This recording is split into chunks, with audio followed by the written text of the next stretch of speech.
So in this problem, a skater is skating with arms extended.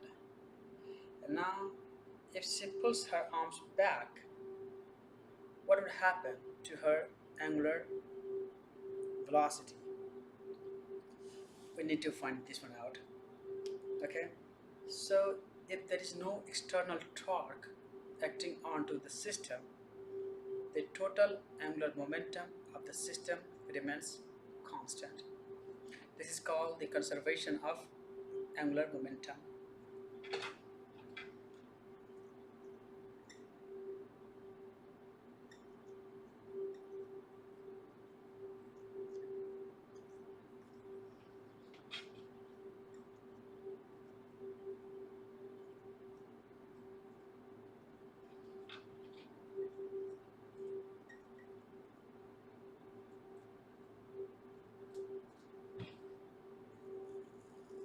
So what is the angular conservation of angular momentum tells you? It tells you the angular momentum is given by I1 omega 1. This has to be equal to I2 omega 2. So this like the linear momentum in linear motion, mass times velocity. In rotational motion, this is moment of inertia times angular velocity. This has to be conserved. This has to be constant. Okay. So if you have extended your arms, that means your moment of inertia is higher. Once you bring your arms together, your moment of inertia will decrease down. That means you will spin faster. Okay, that means the angular velocity will zero. But in other words, what I can say, I omega has to be constant. It has to be fixed. Okay, so if I have my arms stressed, that means my moment of inertia is larger.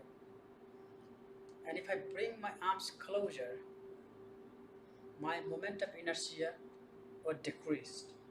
If this is go down, this has to go up, just to keep the product constant.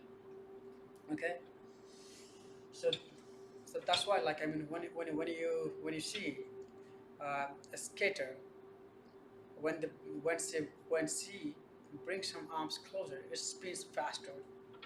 Let's do math here. How fast? Omega 2 is equal to I1 omega 1 divided by I2. All the information is given here. What is the I1? It says the moment of inertia, initial moment of inertia is 2.25. 2.25. And angular speed is 5.